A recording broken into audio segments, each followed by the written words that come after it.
Tratado de la verdadera devoción a María. Primera parte. María en la historia de la salvación. Necesidad del culto a María. Confieso con toda la Iglesia que siendo María una simple criatura salida de las manos del Altísimo, comparada con la majestad infinita, es menos que un átomo o mejor es nada, porque sólo Él es el que es. Por consiguiente, este poderoso Señor, siempre independiente y suficiente a sí mismo, no tiene ni ha tenido absoluta necesidad de la Virgen María para realizar su voluntad y manifestar su gloria. Le basta querer para hacerlo todo. Afirmo, sin embargo, que dadas las cosas como son, habiendo querido Dios comenzar y culminar sus mayores obras por medio de la Santísima Virgen desde que la formó, es de creer que no cambiará jamás de proceder. Es Dios y no cambia ni en sus sentimientos ni en su manera de obrar. Capítulo 1. María en el misterio de Cristo, en la encarnación. Dios Padre entregó a su unigénito al mundo solamente por medio de María. Por más suspiros que hayan exhalado los patriarcas, por más ruegos que hayan elevado los profetas y santos de la antigua ley, durante 4000 años a fin de obtener dicho tesoro, solamente María lo ha merecido y ha hallado gracia delante de Dios por la fuerza de su plegaria y la elevación de sus virtudes. El mundo era indigno, dice San Agustín, de recibir al Hijo de Dios inmediatamente de manos del Padre, quien lo entregó a María para que el mundo lo recibiera por medio de ella.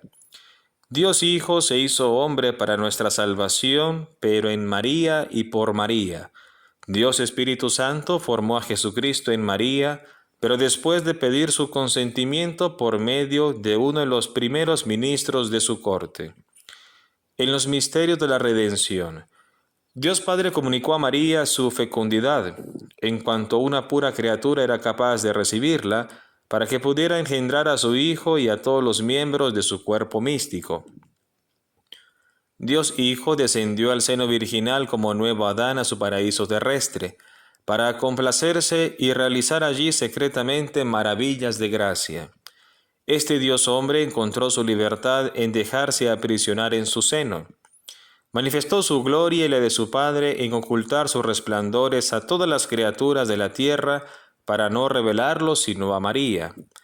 Glorificó su propia independencia y majestad, sometiéndose a esta Virgen amable en la concepción, nacimiento, presentación en el templo, vida oculta de 30 años, hasta la muerte a la que ella debía asistir para ofrecer con ella un solo sacrificio y ser inmolado por su consentimiento al Padre Eterno, como en otro tiempo Isaac por la obediencia de Abraham a la voluntad de Dios. Ella lo amamantó, alimentó, cuidó, educó y sacrificó por nosotros. Oh admirable e incomprensible dependencia de un Dios. Para manifestarnos su precio y gloria infinita, el Espíritu Santo no pudo pasarla en silencio en el Evangelio, a pesar de habernos ocultado casi todas las cosas admirables que la sabiduría encarnada realizó durante su vida oculta. Jesucristo dio mayor gloria a Dios su Padre por su sumisión a María durante 30 años que la que hubiera dado convirtiendo el mundo entero con los milagros más portentosos.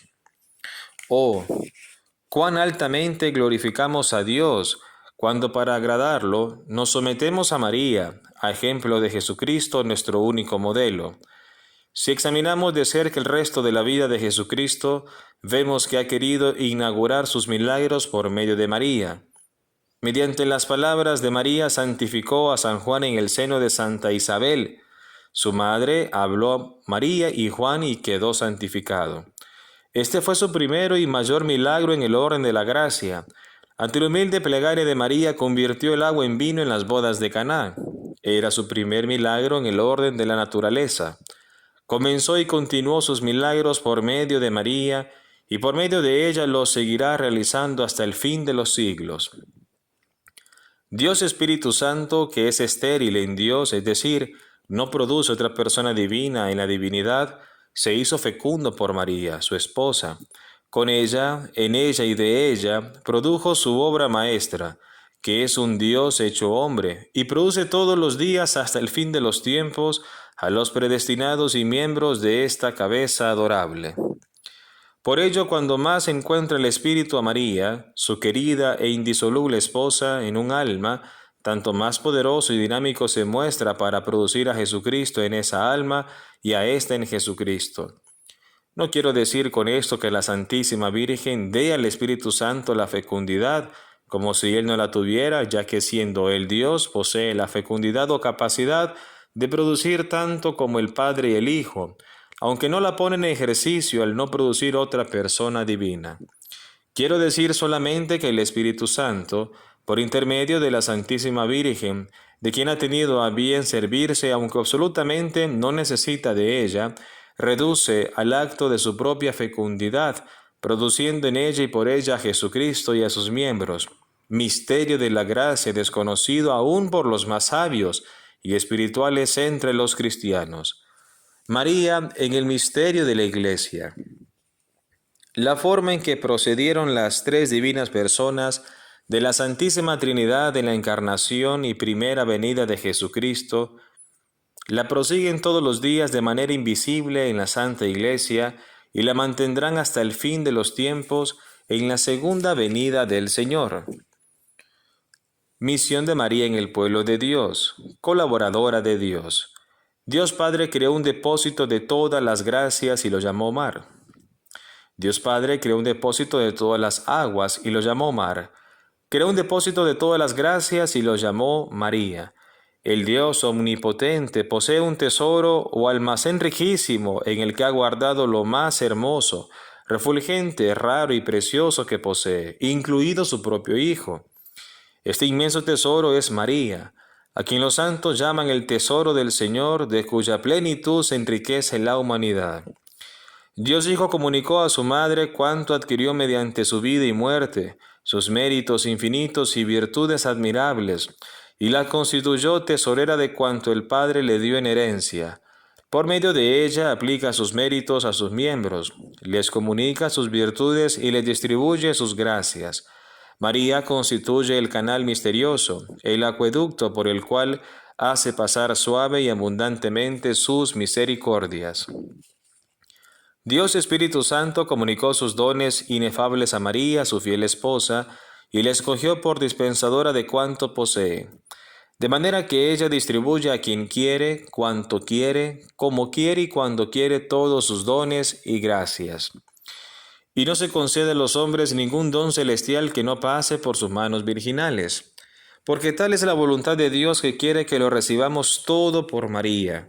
Y porque así será enriquecida, ensalzada y honrada por el Altísimo, la que durante su vida se empobreció, humilló y ocultó hasta el fondo de la nada por su humildad. Estos son los sentimientos de la Iglesia y de los santos padres. Si yo hablara a ciertos sabios de hoy, probaría cuanto afirmo sencillamente con textos de la Sagrada Escritura de los santos padres, citando para ellos sus pasajes latinos y con otras sólidas razones que se pueden ver largamente expuestas en el triple corona de la Santísima Virgen. Pero estoy hablando de modo especial a los humildes y sencillos, que son personas de buena voluntad, tienen una fe más robusta que la generalidad de los sabios y creen con mayor sencillez y mérito. Por ello me contento con declararles llanamente la verdad, sin detenerme a citar los pasajes latinos que no entienden, aunque no renuncio a citar algunos, pero sin esforzarme por buscarlos. Prosigamos. Influjo maternal de María.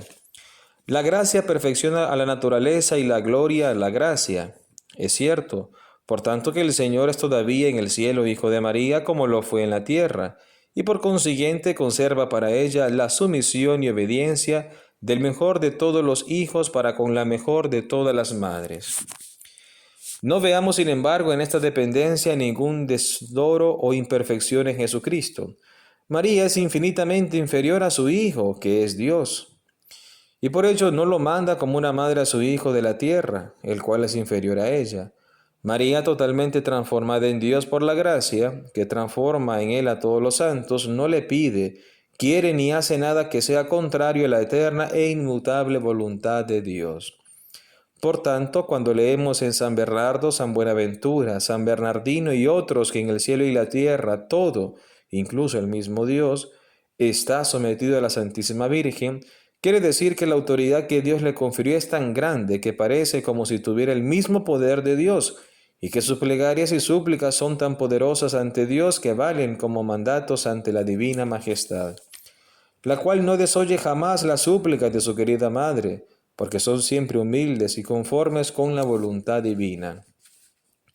Si Moisés contuvo con la fuerza de su plegaria la cólera divina contra los israelitas, en forma tan eficaz que el Señor Altísimo e infinitamente misericordioso, no pudiendo resistirle, le pidió que lo dejara encolerizarse y castigar a ese pueblo rebelde, que habrá que pensar con mayor razón de los ruegos de la humilde María, la digna Madre de Dios, que son más poderosos delante del Señor que las súplicas e intercesión de todos los ángeles y santos del cielo y de la tierra? María impera en el cielo sobre los ángeles y bienaventurados. En recompensa a su profunda humildad, Dios le ha dado el poder y la misión de llenar de santos los tronos vacíos, de donde por orgullo cayeron los ángeles apóstatas. Tal es la voluntad del Altísimo, que exalta siempre a los humildes, que el cielo, la tierra y el abismo se someten de grado o por fuerza a las órdenes de la humilde María, a quien ha constituido soberana del cielo y de la tierra, la general de sus ejércitos, tesorera de sus riquezas, dispensadora del género humano, mediadora de los hombres, exterminadora de los enemigos de Dios y fiel compañera de su grandeza y de sus triunfos. Señales de fe auténtica. Dios Padre quiere formarse hijos por medio de María hasta la consumación de los tiempos y le dice: pon tu tienda en Jacob, es decir, fija tu morada y residencia en mis hijos y predestinados, simbolizados por Jacob, y no en los hijos del demonio, los reprobó, simbolizados por Esaú. Así como en la generación natural y corporal concurren el padre y la madre, también en la generación sobrenatural y espiritual hay un padre que es Dios y una madre que es María. Todos los verdaderos hijos de Dios y predestinados tienen a Dios por Padre y a María por Madre, y quien no tenga a María por Madre tampoco puede tener a Dios por Padre. Por esto los réprobos, tales como los herejes, los cismáticos, que odian o miran con desprecio e indiferencia a la Santísima Virgen, no tienen a Dios por Padre, aunque se jacten de ello, porque no tienen por Madre a María, que si la tuvieran por tal, la amarían y honrarían, como el buen hijo ama y honra naturalmente a la madre que le dio la vida. La señal más infalible y segura para distinguir a un hereje, a un hombre de perversa conducta, a un réprobo de un predestinado, es que el hereje y el réprobo solo tienen desprecio e indiferencia para con la Santísima Virgen, cuyo culto y amor procuran disminuir con sus palabras y ejemplos abierta u ocultamente y a veces con pretextos aparentemente válidos. Ay, Dios Padre no ha dicho a María que establezca en ellos su morada porque son los Esaús. María, Madre de la Iglesia. Dios Hijo quiere formarse por medio de María y, por decirlo así, encarnarse todos los días en los miembros de su cuerpo místico, y le dice: entra en la heredad de Israel. O en otras palabras, Dios mi Padre me ha dado la en herencia a todas las naciones de la tierra, todos los hombres buenos y malos, predestinados y réprobos. Regiré a los primeros con cetro de oro, a los segundos con vara de hierro. De los primeros seré padre y abogado, de los segundos justo vengador, de todos seré juez. Pero tú, querida Madre mía, tendrás por heredad y posesión solamente a los predestinados, simbolizados en Israel. Como buena madre suya, tú los darás a luz, los alimentarás y harás crecer, y como soberana suya, los guiarás, gobernarás y defenderás. Uno por uno todos han nacido en ella, dice el Espíritu Santo. Según la explicación de algunos padres, el primer hombre nacido de María es el hombre Dios, Jesucristo. El segundo es un hombre, hijo de Dios y de María por adopción. Ahora bien, si Jesucristo, cabeza de la humanidad, ha nacido de ella, los predestinados, que son los miembros de esta cabeza, deben también por ineludible consecuencia nacer de ella. Ninguna madre da a luz la cabeza sin los miembros, ni los miembros sin la cabeza. De lo contrario, aquello sería un monstruo de la naturaleza. Del mismo modo, en el orden de la gracia, la cabeza y los miembros nacen de la misma madre. Y si un miembro del cuerpo místico, es decir, un predestinado, nace de una madre que no sea María, la que engendró a la cabeza, no será un predestinado ni miembro de Jesucristo, sino un monstruo en el orden de la gracia. Más aún, Jesucristo es hoy como siempre fruto de María. El cielo y la tierra se lo repiten millares de veces cada día, y bendito es el fruto de tu vientre, Jesús. Es indudable, por tanto, que Jesucristo es tan verdaderamente fruto y obra de María para cada hombre en particular que lo posee, como para todo el mundo en general. De modo que si algún fiel tiene a Jesucristo formado en su corazón, puede decir con osadía: mil gracias a María. Lo que poseo es obra y fruto suyo, y sin ella no lo tendría. Y se pueden aplicar a María con mayor razón de la que tenía San Pablo para aplicárselas a sí mismo estas palabras: Hijos míos, por quienes sufro de nuevos dolores de parto hasta ver a Cristo formado en ustedes. Todos los días doy a luz a los hijos de Dios, hasta que se asemejen en madurez perfecta a Jesucristo mi Hijo. San Agustín, excediéndose de sí mismo y a cuanto acabo de decir, afirma que todos los predestinados para asemejarse realmente al Hijo de Dios están ocultos, mientras viven en este mundo en el seno de la Santísima Virgen, donde esta Madre bondadosa los protege, alimenta, mantiene y hace crecer hasta que los da a luz para la gloria después de la muerte, que es, a decir verdad, el día de su nacimiento, como llama la Iglesia la muerte de los justos. Oh misterio de gracia, desconocido de los réprobos y poco conocido de los predestinados. María, figura de la Iglesia. Dios Espíritu Santo quiere formarse elegidos en ella y por ella, y le dice: en el pueblo glorioso echa raíces. Echa, querida esposa mía, las raíces de todas tus virtudes en mis elegidos, para que crezcan de virtud en virtud y de gracia en gracia. Me complací tanto en ti mientras vivía sobre la tierra practicando las más sublimes virtudes, que aún ahora deseo hallarte en la tierra sin que dejes de estar en el cielo. Reprodúcete para ello en mis elegidos. Tenga yo el placer de ver en ellos las raíces de tu fe invencible, de tu humildad profunda, de tu mortificación universal, de tu oración sublime, de tu caridad, de tu esperanza firme y de todas tus virtudes. Tú eres, como siempre, mi esposa fiel, pura y fecunda. Que tu fe me brinde almas fieles, tu pureza me dé vírgenes y tu fecundidad elegidos y templos. Cuando María ha echado raíces en un alma, realiza allí las maravillas de la gracia que sólo ella puede ejecutar, porque ella sola es la Virgen fecunda, que no tuvo ni tendrá jamás semejante en pureza y fecundidad. María ha colaborado con el Espíritu Santo en la obra más grandiosa de los siglos, es decir, la encarnación del Verbo de Dios. En consecuencia, ella realizará también los mayores portentos de los últimos tiempos. La formación y educación de los grandes santos que vivirán hacia el fin del mundo están reservadas a ella, porque sólo esta Virgen singular y milagrosa puede realizar en unión del Espíritu Santo las cosas excepcionales y extraordinarias. Cuando el Espíritu Santo, su esposo, la encuentra en un alma, vuela y entra en esa alma en plenitud y se comunica a ella tanto más abundantemente cuanto más sitio hace el alma a su esposa. Una de las razones principales de que el Espíritu Santo no realice maravillas portentosas en las almas es que uno encuentra en ellas una unión suficientemente estrecha con su fiel e indisoluble esposa. Digo fiel e indisoluble esposa, porque desde que este amor sustancial del Padre y del Hijo se desposó con María para producir a Jesucristo, cabeza de los elegidos, y a Jesucristo en ellos, jamás la ha repudiado, porque ella se ha mantenido siempre fiel y fecunda.